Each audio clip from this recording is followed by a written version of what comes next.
ہے بندہ تو آگے آگے آ جائے کیونکہ آپ لوگ کہیں گے یہی بات. تو میں پہلے کیا ذرا ماحول ہو جائے. ماشاء اللہ پیچھے کافی لوگ ہیں, یہاں سامنے آ تھوڑا تھوڑا اور آ جائے. یہ پیچھے والے طرح اٹھ کے آئے جوان جو ہے تھوڑا آگے آ جائے اور آگے آ جاؤ تھوڑا.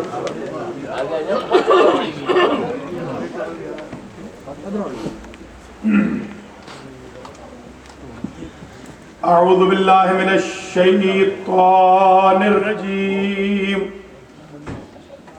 بسم اللہ الرحمن الرحیم. الحمد للہ رب العالمین بارئ الخلائق اجمعین والعاقبۃ لأہل التقوی والیقین. الصلاة والسلام علی سید الانبیاء والمرسلین سیدنا و مولانا ابی القاسم محمد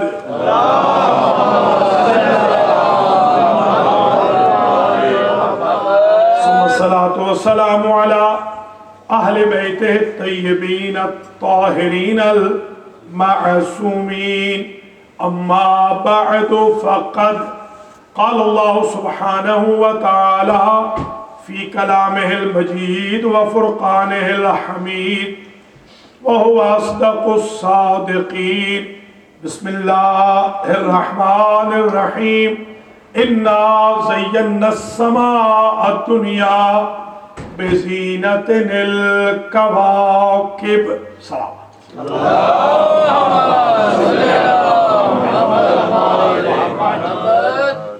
جناب قبلہ مولانا رائے ظفر علی صاحب, امام اہل سنت حضرت مولانا حافظ قاری محمد اعجاز صاحب, ذاکرین حسین, شعراء اہل بیت, صدران سید الشہداء, سادات و مومنین و مومنات, المہدی سینٹر بروکلن نیو یارک میں سادات کرام کی طرف سے آج کی آخری الوداعی مجلس عزائے مظلوم کربلا منعقد ہو رہی ہے. اس کا عنوان سخن میں نے آج مقام سیدہ زینب قرار دیا. آج ہم سیدہ زینب کے بارے میں گفتگو کریں گے جو امین انقلاب کربلا. سب سے پہلے تو یہ ذہن نشین فرما لیجئے کہ پورے قرآن مجید میں جا بجا اللہ نے زینت کا لفظ رکھا ہے. مثلا ارشاد ہوتا ہے انا زینا السماء الدنیا بزینت الکواکب. ہم نے آسمانوں کی دنیا کو مزین کیا ہے کواکب کے ذریعے, ٹمٹماتے ہوئے ستاروں کے ذریعے. ارشاد ہوا جعلنا فی السماء بروجا وزیناہا للناظرین. ہم نے آسمان میں چمکتے ہوئے برج بنائے اور ہم نے آسمان کی دنیا کو دیکھنے والوں کے لیے زینت بنایا کہ انہیں آسمان اچھا لگے, بھلا لگے. وزینا السماء الدنیا بمصابیح. ہم نے آسمان کی دنیا کو چراغوں کے ذریعے زینت بخشی. پھر ارشاد ہوا قل من حرم زینت اللہ التی اخرج لعبادہ. میرے حبیب پوچھ اپنے امت سے کہ کس نے حرام کیا ہے اللہ کی زینت کو جو اس نے بندوں کے لیے جائز قرار دی. پھر ارشاد ہوا المال والبنون زینت الحیات الدنیا, کہ یہ مال اور اولاد حیات دنیا کی زینت ہے. پھر ارشاد ہوا زین للناس حب الشہوات من النساء والبنین والقناطیر المقنطرہ. اللہ کی ذات نے زینت بخشی ہے, گھر آباد و شاد رہے اور دولت کی ریل پیل رہے, اولاد رہے, اہل خانہ رہے, یہ سب زینت ہے اللہ کی.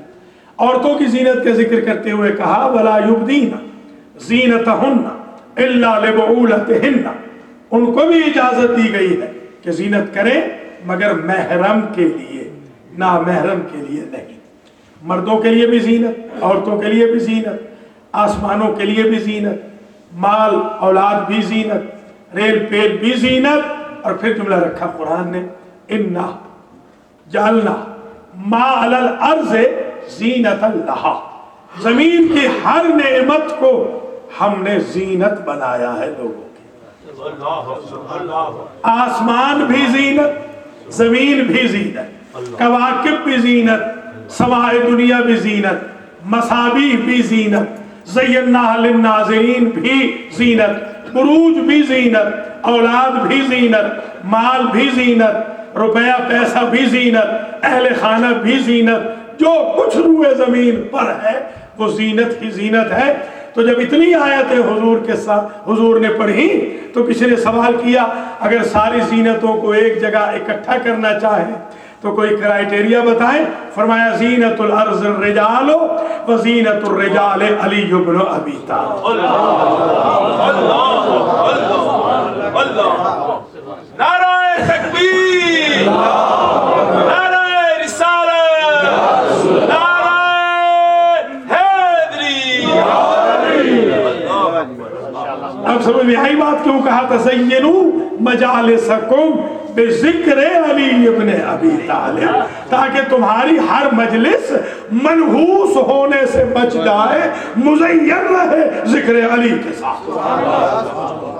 تو پتہ چلا کائنات کی زینت کا نام ہے علی۔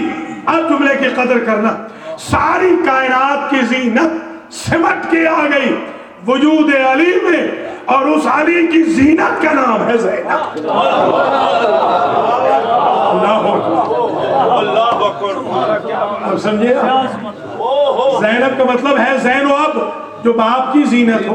اولین و آخرین میں دو ہی بیویاں ایسے گزری ہیں جن کو یہ اعزاز ملے ہیں، ماں ام ابیہا، بیٹی زین و ابی۔ ملازہ فرمائیے، ماں محمد الرسول اللہ جیسے باپ کی ماں، اور بیٹی علی ولی اللہ جیسے ولی کی زینت۔ علی کی زینت کا نام ہے زینب۔ اب جملے کی قدر کرنا، علی کی جتنی کوالٹیز ہیں، علی کی جتنی کریکٹرسٹکس ہیں، علی کی جتنی اوصاف ہیں، علی کا جتنا علم ہے، علی کی جتنی شجاعت ہے، علی کی جتنی ریاضت ہے، علی کی جتنی عبادت ہے، علی کا جتنا ذکر ہے، اس سب کے سب کی زینت کا نام زینب ہے۔ تو جملہ سنیے، اگر علی وجہ اللہ ہے تو اللہ کے چہرے کی زینت کا نام زینب ہے۔ علی اگر جنب اللہ ہے تو علی کی سائڈ کی زینت کا، اللہ کی سائڈ کی زینت کا نام زینب ہے۔ علی اگر عالم علم لدنی ہے تو علم علی کی زینت کا نام زینب ہے۔ علی کے چہرے کی طرف دیکھنا اگر عبادت ہے، اس عبادت الہی کی زینت کا نام زینب۔ سبحان اللہ۔ جو کوالٹیز ہیں علی کی، ان کی زینت کا نام زینب ہے۔ ایک جملے کی قدر کرنا، پوری کائنات عالم و آدم میں علی کے لہجے کے دو ہی مالک ہیں۔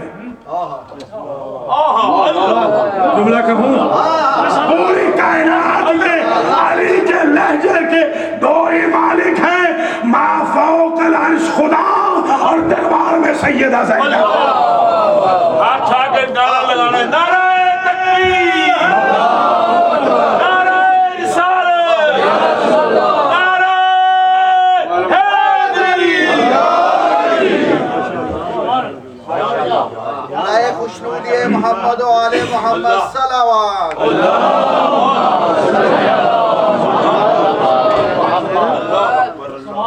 دیکھیے سیدہ زینب کے القاب میں ایک مشہور لقب ہے عقیلۃ بنی ہاشم۔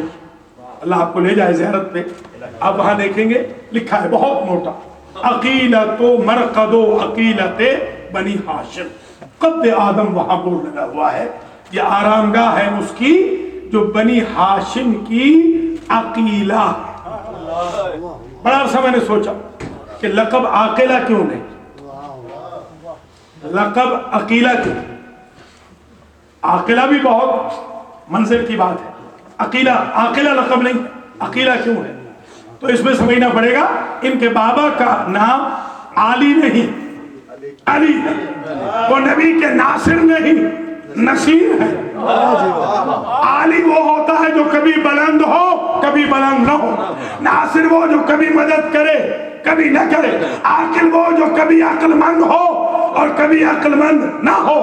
علی اسے کہتے ہیں جو ہمیشہ بلند رہے, نصیر اسے کہتے ہیں جو ہمیشہ مددگار رہے, عقیلہ اسے کہتے ہیں جس سے عقل کبھی جدا نہ ہو, سرکمسٹانسز بدلے اس کے برین پہ فرق نہ ہو.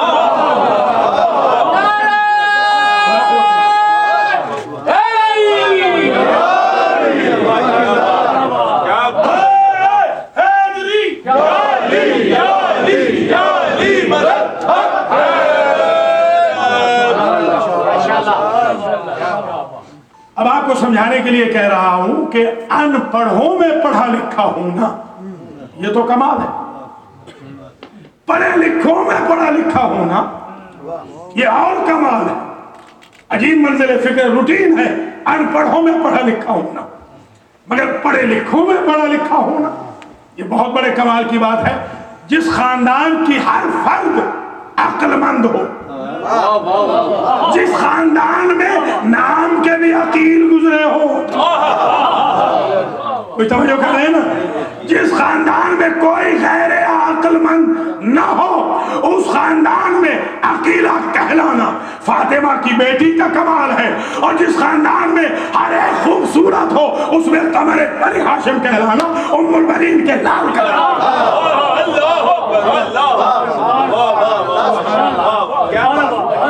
عقیلہ تو بنی ہاشم, بنی ہاشم کی پرماننٹ وائز خاتون. اور عقل کا اندازہ یہاں سے لگا لیں کہ جو خطبہ لمہ ہے, خطبہ لمہ, خطبہ فدق کسے کہتے ہیں, یہ 3.5 گھنٹے میں بی بی فاطمہ نے پڑھا ہے اور ہم تک علی نے نہیں پہنچایا. عجیب ہے, ہم تک حسن نے نہیں پہنچایا, ہم تک حسین نے نہیں پہنچایا, ہم تک فضل نے نہیں پہنچایا, خود فاطمہ نے نہیں پہنچایا. ہم تک جو مقدمہ فدق کی راویہ ہے ان کا نام زینب. ذرا سمجھے آپ, وہ خطبہ فدق جسے آج سمجھنے پڑھنے کے لیے بڑے بڑے بورڈ بیٹھتے ہیں, جب تک کتابیں نہ رکھی جائیں ایک ایک لفظ سمجھ میں نہیں آتا. وہ خطبہ 5 سال کی بچی نے ہم تک روایت کر کے بتا دیا کہ سن و سال دوسرے خاندانوں میں دیکھے جاتے ہیں, جن میں عقیلہ بنی ہاشم ہو ان میں سن و سال نہیں دیکھا جاتا. یہ بی بی کی عجیب انویسٹمنٹ ہے.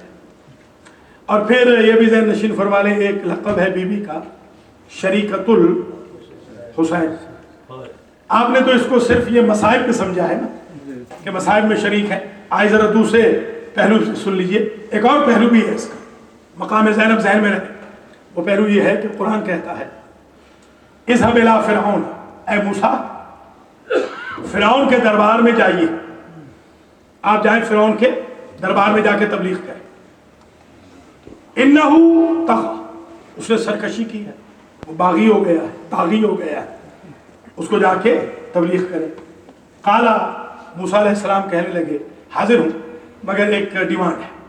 کیا ڈیمانڈ ہے؟ رب اشرح لی صدری ویسر لی امری واحلل عقدۃ من لسانی یفقہوا قولی واجعل لی وزیرا من اہلی ہارون اخی اشدد بہ ازری واشرکہ فی امری کی نسبحک کثیرا ونذکرک کثیرا.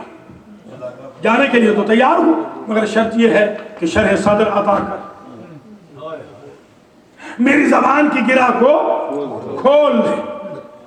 توجہ رہے, زبان کی گرہ کھول دے تاکہ میں بات سمجھا سکوں, قوم بھی سمجھ سکے, اور میرے بھائی ہارون کو میرا وزیر بنا. توجہ رہے, اسے واشرکہ فی امری, اور اسے میری رسالت میں شریک کر. اللہ لا شریک ہے، نبی لا شریک نہیں ہوتا. توجہ فرمائیے گا، نبی کے شریک ہوتے ہیں. خود کہا لا شریک ہو فی امر، اللہ وحدہ لا شریک ہے. کبھی آپ نے پڑھا ہے کہ محمد الرسول اللہ وحدہ لا شریک اللہ؟ اللہ کے لا الہ الا اللہ وحدہ لا شریک اللہ، اللہ کا کوئی شریک نہیں. نبی کا شریک ہوتا ہے. کون شریک ہوتا ہے؟ ہارون کو بنا میرا شریک نبوت میں. ایک بات طے ہو گئی کہ جب اللہ نبی کو بھیجتا ہے فرعون کے دربار میں تو شریک بناتا ہے بھائی کو، وہ شریک رسالت ہوتا ہے. اب بات سمجھ میں آئی. جس طرح فرعون کے دربار میں ہارون شریک نبوت موسیٰ ہے، یزید کے دربار میں زینب شریک امامت حسین ہے. سمجھے ہے یا نہیں آپ لوگ؟ نعرہ تکبیر، نعرہ رسالت، نعرہ حیدری. ماشاءاللہ ماشاءاللہ سبحان اللہ سبحان اللہ. اس پوائنٹ آف ویو سے بھی کبھی سوچئے گا. میں اسی لیے عرض کرنا چاہتا ہوں کہ دیکھیے آدم سے لے کر خاتم تک اسلام پروموٹ ہوا ہے، کمپلیٹ نہیں. کمپلیٹ ہوا ہے غدیر. یہ بات تو واضح ہے. پھر سمجھ لیجئے کہ آدم سے لے کے خاتم تک سب آئے تھے اسلام بتانے کے لیے. غدیر آئی تھی اسلام کو مکمل کرنے کے لیے. جملے کی قدر کرنا، غدیر میں اسلام مکمل ہوا ہے، محفوظ نہیں. سمجھنے کی کوشش کریں گے، مقام زینب سمجھ میں آئے گا. غدیر میں بابا کے اعلان ولایت کے ساتھ اسلام مکمل ہوا ہے، پروٹیکٹ نہیں ہوا، محفوظ نہیں ہوا. محفوظ کیا ہے اسلام کو کربلا نے. ماضی بچایا تھا اسلام کا، حسین نے مستقبل بچا گئی زینب.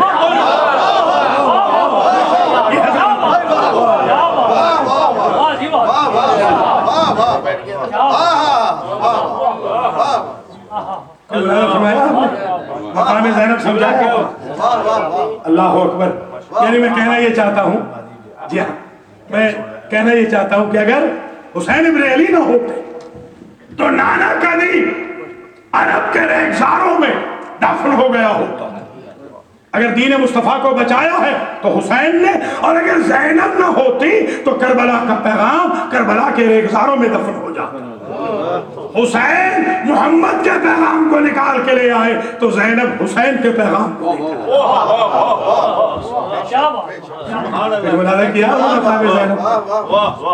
اللہ.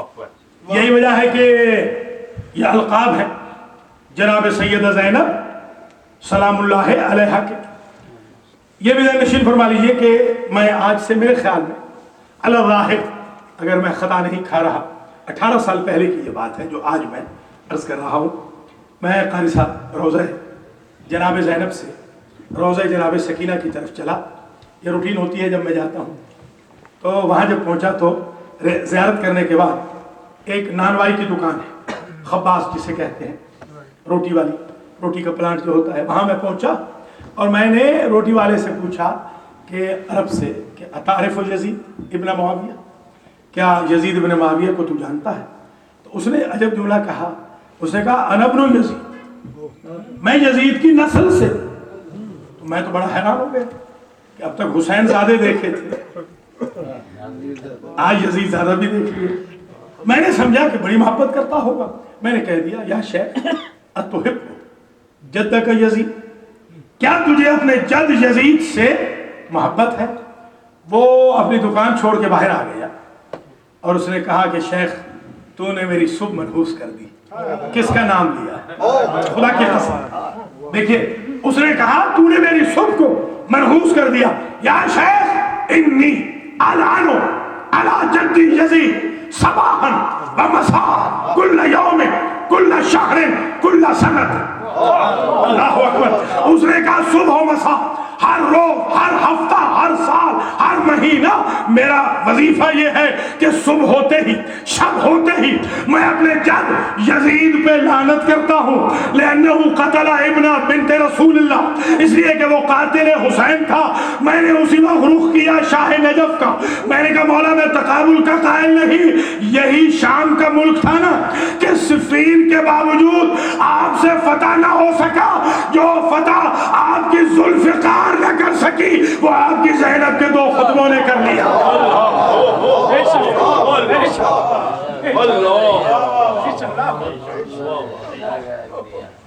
دیکھا ہے آپ نے مقام زینب، جناب زینب کا کیا مقام ہے، کس درجے پہ فائز ہے۔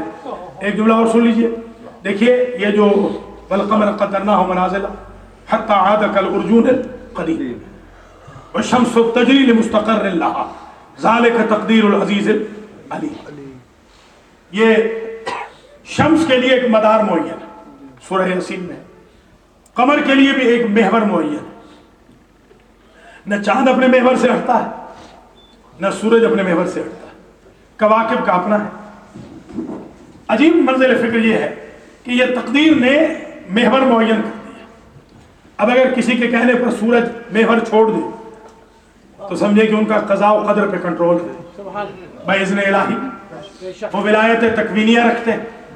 اور اگر کسی کے کہنے پر چاند مدار چھوڑ دے یا ستارہ مدار چھوڑ دے تو آپ سمجھ رہے ہوں گے کہ میں مولا علی کی بات کر رہا ہوں، تو مولا علی کے لیے تو ہوتا ہی رہا، نبی کے لیے تو ہوتا ہی رہا، ان کی اماں کی سلامی کے لیے تو زہرہ اترتا ہی رہا۔ میں جملہ جناب زینب کا کہہ رہا ہوں کہ ادھر مدار ہے کہ سورج اپنی ذوفشانی کو مدار میں رکھتا ہے، چھوڑتا نہیں۔ ادھر ایک مرتبہ ایسے ہوا کہ سیدہ زینب کے سر سے مدینہ میں چادر سرک گئی، شام سے حجاب کر گئے۔ کوئی سمجھے ہیں؟ یعنی باپ اسے کہتے ہیں جو اپنی نماز کے لیے سورج پلٹا لے، زینت علی اسے کہتے ہیں جو اپنے حجاب کے لیے سورج کو حجاب میں ڈالے۔ بس آپ کی آنکھیں رو پڑی ہیں تو میں زیادہ زحمت نہیں دیتا، میں اسی طریقے سے سمجھاتا جاؤں مقام زینب کو۔ دیکھیے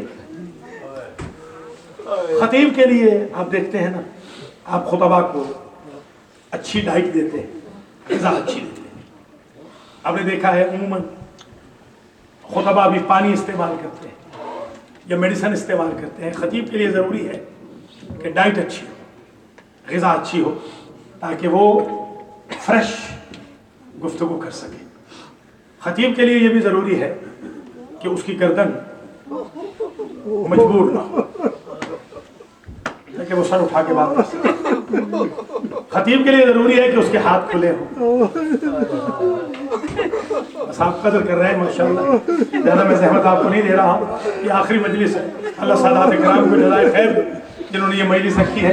خطیب کے لیے ضروری ہے کہ اس کے ہاتھ کھلے ہوں۔ اور سن لیجئے، خطیب کے لیے ضروری ہے کہ ماحول اچھا، ماحول نامناسب ہو تو خطیب بات نہیں کر سکتا، ایسے ہی ہے نا۔ خطیب کے لیے ضروری ہے کہ وہ ویل ڈریس، ہماری یہ آواز رہ جائے، ہم سے تقریر نہیں ہوتی۔ یہ سارے تقاضے ہیں خطابت کے۔ میں قربان جاؤں جو سوے مہینے کی بھوکی پیاسی تھی،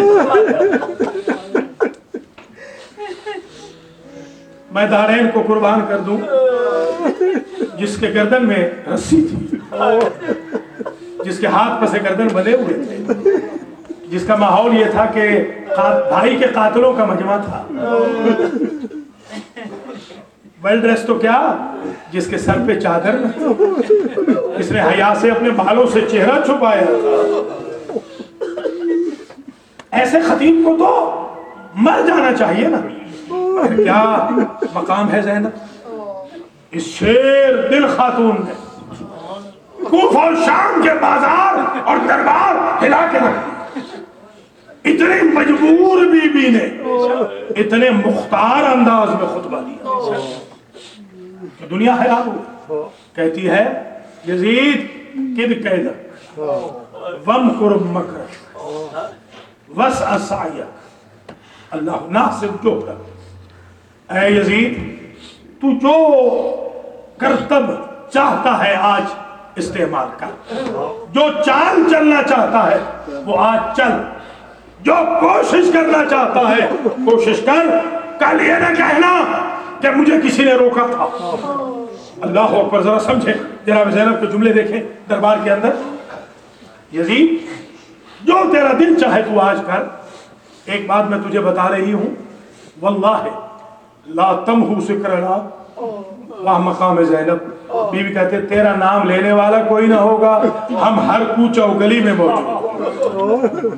یہ آج جو آپ مجلس کر رہے ہیں نا، یہ بی بی زینب کی اسی حسرت کا اعلان ہے، ہمارے ذکر کو تم مٹا نہیں سکے۔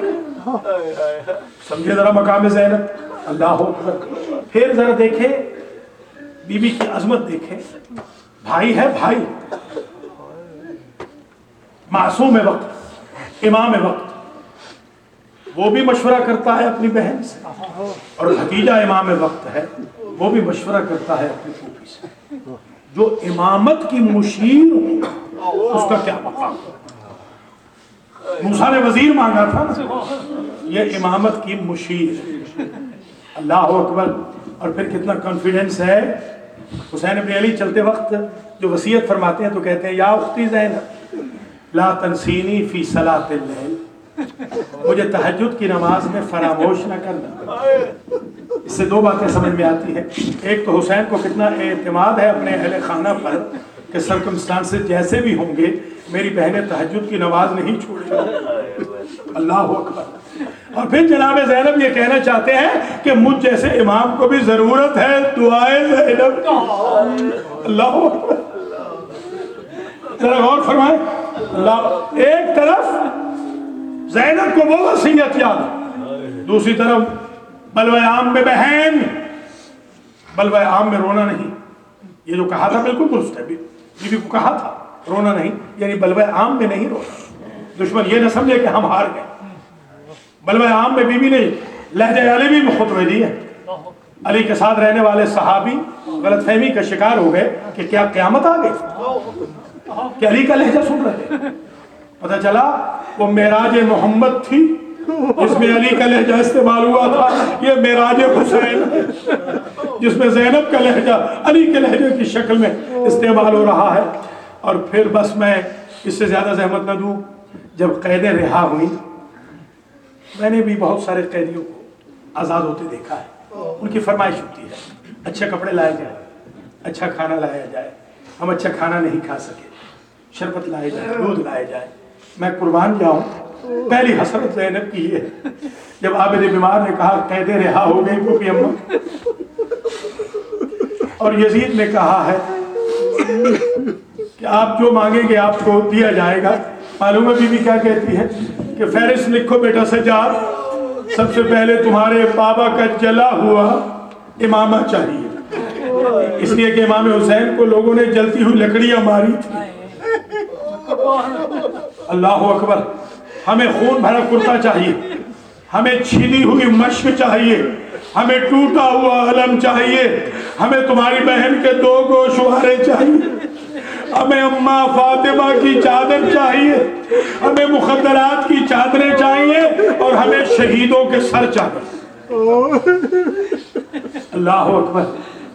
اور پھر جب کہا وہ بھی اماں کوئی اور خواہش ہے، جب یہ سب کچھ مل جائے، کہا ہاں بیٹا ایک خواہش ہے، یزید سے کہے ایک حجرہ خالی کرا دے، ہم اپنے بھیا کی مجلس نہیں کر سکے، یہ مجلس حسرت زینب، ہم اپنے بھیا کا ماتم نہیں کر سکے۔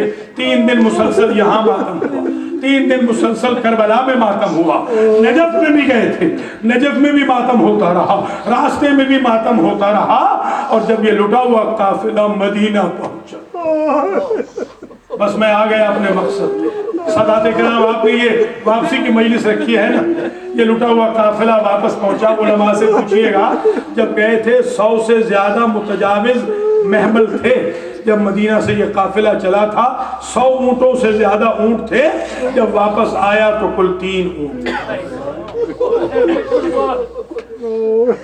اللہ اکبر۔ 3 اونٹ تھے جن پر یہ قافلہ آیا، اور جب جوار مدینہ میں پہنچا تو بی بی زینب نے عجب جملہ کہا، بیٹا سجاد ذرا قافلے کو روک. آج بھی وہ جگہ موجود ہے. اللہ آپ کو لے جائے حج پہ, دیکھیے گا مدینے میں وہ جگہ آج بھی موجود ہے جہاں عابد بیمار کا قافلہ رک گیا اور تھوڑے سے خیمے لگ گئے. بی بی زینب نے وجہ یہ بیان کی, بیٹا ہم اتنے اجڑ کے آئے ہیں کہ ہم ڈائریکٹ نانا سے بات نہیں کر پائیں گے, ہمیں سوچ کے جانا ہے کہ کیا بتانا اور کیسے بتانا ہے. دونوں بہنوں نے آپس میں مشورہ کیا. دونوں بہنیں کہتی ہیں بہن ایک بہن تم کرنا, دوسرا بہن میں کروں گی. یہ جو آپ نوحہ پڑھتے ہیں نا, اور جواب ہوتا ہے یہ زینب و ام کلثوم کی سنت ہے.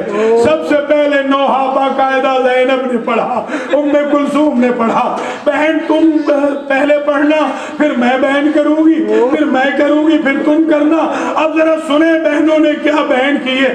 جب دور سے مدینہ نظر آیا تو ام کلثوم کا دل بھر آیا. بی بی کہتی ہے مدینہ تجدنا لا تقبلینا فبالحسرات والاحزان جینا. نانا کا شہر ہمیں قبول نہ کر, ہم بسنے کے قابل نہیں رہے. ہم جب گئے تھے بڑا گھر تھا, جب واپس آئے ہیں تو جھولے والوں کو بھی نہیں لا سکے, چھوٹے بچے بھی رہ گئے. یہ بہن ام کلثوم نے کیا. اور اب جناب زینب کا بہن سنیں گے, جناب زینب کا بہن بی بی کہتی ہے نانا اب یہ قبر کے قریب آ گیا ہے قافلہ. نانا عرب کا دستور ہے جب کوئی پردیس جاتا ہے تو رشتہ داروں کے لیے تحفے لاتا ہے. نانا میں شام گئی تھی, تیری امت نے تحفہ دیا. یہ کہہ کے علی کی بیٹی نے آستین الٹ دی اور کہا نانا یہ رسیوں کے نشان تیری امت کا تحفہ ہے. نانا ہمیں رسیاں پہنائی گئی, ہمیں بازاروں میں پھرایا, ہمیں درباروں میں کھڑا کیا. اس کے بعد جناب ام کلثوم نے عجب پہن کیا. اللہ اکبر. بی بی کہتی ہے نانا یہ بہن ذرا میں سوچتا ہوں کہ پڑھوں کہ نہ پڑھوں, بڑا درد ہے اس بہن کے اندر. بی بی ام کلثوم کہتی ہے نانا اب یہ پہنچ گئے ہیں, زری پر پہنچ گئے ہیں, اس وقت کا بہن ہے. بی بی کہتی ہے نانا ارمان اس بات کا ہے ابو سفیان کی بہو بیٹیاں ساری کی ساری اپنے اپنے محلوں میں ملکوں میں ملبوس تھی. تیری بیٹی کی بیٹیاں کبھی بازار میں, کبھی دربار میں, کبھی کسی موڑ پہ بے مقنع چادر پھرائی گئی. اللہ اکبر. اب جناب زینب کا بہن, اجازت ہے عرض کروں, جناب زینب کہتی ہے نانا ہمیں پتھر مارتے وقت, سمجھے ذرا, ہمیں پتھر مارتے وقت کبھی کسی نے یہ بھی نہ سوچا ہم بھی تو کسی کی اولاد ہیں. اللہ اکبر. کیا حسرت ہے بیویوں, ہم بھی تو آخر کسی کی بیٹیاں ہیں. ہمیں پتھر مارتے وقت کسی نے نہ سوچا. اور پھر جناب زینب نے ایک بہن بڑا عجیب کیا. بی بی کہتی ہے نانا اگر آپ کی قبر پہ ظاہر نہ ہوتے تو میں وہ زخم دکھاتی. شمر کمینہ بازار شام میں مجھے تازیانے مارتا رہا. جزاک اللہ اجرکم علی الزہرا. ماشاء اللہ, اللہ آپ کو سوائے غم آل محمد کے کسی غم میں دوچار نہ کرے. سادات کرام جنہوں نے آج کی مجلس کا اہتمام کیا ہے, بھائی خاور صاحب نے جن کے نام لیے ہیں, اللہ ان کے مرحومین کی مغفرت فرمائے. اللہ سب سننے پڑھنے والوں کو جزائے خیر دے. بڑی مقبول مجلس ہے, طویل زحمت نہیں, ختم کر رہا ہوں 2-3 جملوں پر. جناب زینب کا یہ بہن ہے. اس کے بعد نہ معلوم کیا خیال آیا بی بی زینب. ذرا واپسی سنیے. اس جملے سے پہلے ذرا یہ سن لیں کہ ایک مرتبہ جب سید سجاد نے بشیر کو بھیجا کہ بشیر جا کے منادی بن کے ندا دے محلہ بنی ہاشم میں کہ سادات پلٹ آئے. وہ جیسے ہی محلہ بنی ہاشم میں پہنچا اور اس نے یہ آواز دی اہل یثرب لا مقام لکم قتل الحسین فادموی مدرارو. جب اس نے آواز دی کہ سادات پلٹ آئے تو بشیر کے یہ جملے ہیں. اس کا رد عمل 3 لوگوں پہ ہوا. ذرا سنیے. پہلا رد عمل, بشیر کہتا ہے 5 سال کا بچہ دوڑتا ہوا آیا اور اس نے میری قبا کا دامن کھینچا اور اس نے کہا الرجا ابی املا, کیا میرا بابا بھی آ گئے؟ اگر سادات آ گئے تو میرا بابا بھی آ گیا. کہا تیرے بابا کا نام؟ اس نے کہا ابو الفضل العباس. یہ ایک بچہ تھا، اس کا نام عبیدہ لکھا گیا ہے۔ جاتے وقت حضرت عباس نے اپنی ماں کی خدمت کے لیے اس بچے کو بھیج دیا تھا، اور دادی کہتی تھی ہر روز کہ جا کے چوراہے پہ کھڑے ہو جاؤ، جب تم خبر دو گے کہ تمہارے بابا آ گئے تو میں تمہیں انعام یہ ایک ریئیکشن، ایک رد عمل۔ دوسرا رد عمل، بس تھکنا نہیں، یہ آخری پرسہ ہے نا۔ دوسرا رد عمل محمد حنفیہ پہ، گھوڑے پہ سوار تھے، جب سنا نا کہ سادات آ گئے تو ایک مرتبہ اپنے غلام سے کہتے ہیں کہ گھوڑے کی لگام کو پکڑ کے موڑ کے وہاں لے جاؤ جہاں میرا بھتیجا سجاد ہو۔ جیسے قریب پہنچے تو سفید محاسن، سفید داڑھی، کمر خمیدہ، گردن جھکی ہوئی، گردن کا گوشت سڑا ہوا، ایک مرتبہ فرط جذبات میں آ کے دبانا چاہا، جب دبانا چاہا تو عابد بیمار کی چیخ نکل گئی، چچا مجھے زیادہ نہ دبانا، میری پشت پہ شمر کے دروں کے نشان۔ جزاک اللہ اجرکم علی الزہرا۔ بس زیادہ زحمت نہیں، ختم ہو رہی ہے۔ تیسرا ریئیکشن، ایک دراز قامت بی بی پہ جو محلہ بنی ہاشم سے نکلی، اور اسے آ کر ادھر جدھر میں نے اشارہ کیا تھا نا، میں نے دیکھا تیز تیز قدم چلتی ہوئی وہ وہاں پہنچی۔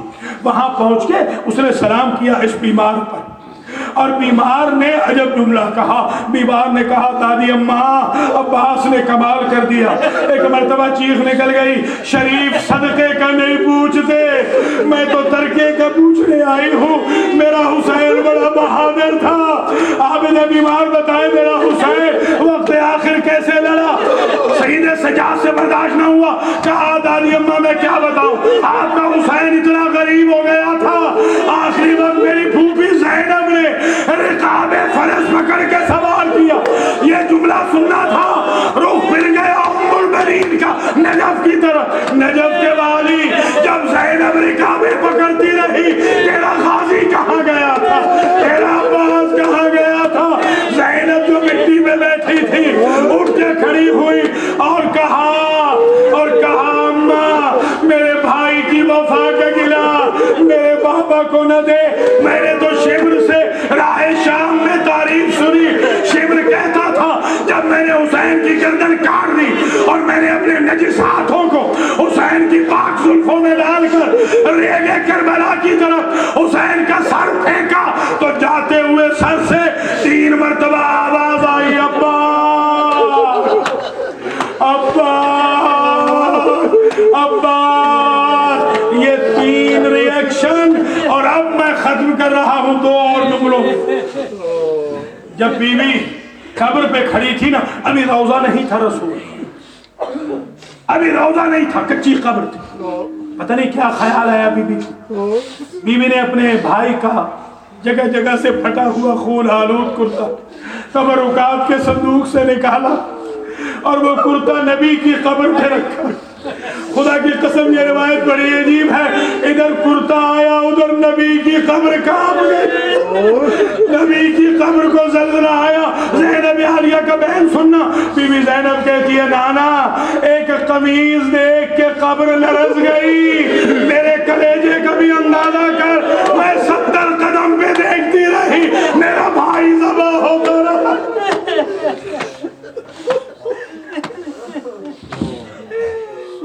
بس میرے عزیزوں بہت رو چکے، بہت غصہ ہو چکا ماشاءاللہ۔ جب آپ کی کوئی بیٹی سدا ذرا تھکنا، آپ کی کوئی بیٹی دور گئی ہو نا سفر، اور راستے میں اسے تکلیفیں ہوئی ہوں ہزاروں، تو وہ آپ کو نہیں پتا، نانا کو ملتی ہے، نانا کو بھی نہیں پتا، بھائیوں کو بھی نہیں پتا، چچا کو بھی نہیں بتاتی ہے نا، ایسے ہے نا۔ کسے بتاتی ہے؟ جب ماں ملتی ہے نا تو آپ کی بیٹی کہے گی اماں ذرا مجھے علیحدہ ملنا، میں داستان سناؤں میرے ساتھ سفر میں کیا ہوا؟ راوی نے لکھا وہ ضبط و تحمل کرنے والی زینب جب اپنی اماں کی قبر پہ پہنچی تو خود کو گرا دیا اور سارے مسائل بیان کیے. اماں تیرا بھرا گھر لٹ گیا, اماں تیرا کچھ نہیں بچا, اماں تو بھی دربار گئی تھی اور میں بھی دربار گئی, مگر فرق یہ تھا اماں تو صحابی کے دربار میں گئی تھی, میں شرابی کے دربار سے ہو آئی. اور زینب نے عجب بیان کیا افاطمو سہرنا وما ترینا ومن سحر اللیالی قد آمینا. اما اچھا ہوا آپ فزیکلی ہمارے ساتھ شام نہیں آئی, شام کے مصائب آپ سے دیکھے نہ جاتے. ان ظالموں نے ہمیں گلی گلی پھرایا, دربار دربار پھرایا اور ہمارے بچوں کو بھی سونے نہیں دیتے تھے. اگر کوئی سونے لگتا تو نیزے چپ ہوتے, ڈرے مارتے. اماں مسلسل جگراتوں سے ہماری آنکھوں کا نور اتنا ختم ہو گیا اب تو تیرا تعویذ قبر بھی نظر نہیں آتا. بس عزیزو زینب گھر چلی, اپنی میکی حویلی میں آئی اور جب زینب کی نظر پڑی نا بھائیوں کے گھروں پہ تالوں پہ تو زینب کا جگر پھٹ گیا. ایک دن تو میرے بھائیوں کے گھر آباد تھے, آج میرے بھائیوں کے گھروں پہ تالے پڑے ہیں. بس ایک ہی کام ہوتا, بھتیجا مصائب پڑھتا پھوپھی روتی رہتی, پھوپھی مصائب پڑھتی بیویاں روتی رہتی. ایک روز عبداللہ آئے اور عبداللہ نے کہا سید سجاد اپنی پھوپھی سے کہیے میرا گھر بھی تو انہی کا گھر ہے, ان کی کچھ اور اولادیں بھی ہیں, ایک روز تو اپنی سسرالی حویلی میں آ جائے. بی بی نے کہا عبداللہ سے کہہ دے بیٹا سجاد کل میں ظہر کے بعد گھر جاؤں گی. اب جو ظہر کے بعد چلنے لگی کونے میں سید سجاد کو روتے ہوئے دیکھا. بی بی نے کہا کیوں روتے ہو میرے لال؟ کہا عرب کا دستور ہے جب بیٹی میکے سے سسرال جائے اگر باپ زندہ ہو تو باپ ساتھ جاتا ہے, تحفے تحائف لے کے جاتا ہے, اگر بھائی موجود ہو تو بھائی جاتے ہیں, بھائی نہ ہو تو بھتیجے جاتے ہیں. میں سوچ رہا ہوں بی بی اماں میں اتنا اجڑ گیا ہوں کہ میں دوں تو کیا دوں, کہا مجھے تم ذرا میری حویلی میں چھوڑاؤ. سید سجاد چھوڑ کے آئے, بی بی آنگن میں بیٹھ گئی, بی بی رونے لگی. عبداللہ کی آنکھوں کی بینائی کمزور تھی, ابھی واپس نہیں آئے تھے. مسجد سے جو واپس آئے عبداللہ نے پہچانا نہیں. عجب جملہ کہا اے میری بچیوں میں نے جو تم سے کہا ہے اگر کوئی مانگنے والی آئے تو میرے انتظار میں نہ بٹھایا کرو, اسے خیرات دے دیا کرو, سادات معاف کر دینا. زینب مٹی سے اٹھی اور کہا چچا جایا اب مانگنے کو کیا رہ گیا, جس کا حسین نہ رہا, جس کا غازی نہ رہا, جس کا اکبر نہ رہا, جس کا کوئی نہ رہا وہ مانگے تو کیا مانگے. اور رخ کیا کربلا کا, بھیا تیری شہادت نے ہمارے حلیے بگاڑ دیے, ہمارا شوہر نہ پہچان سکا ماتم حسین. یا حسین یا حسین یا حسین.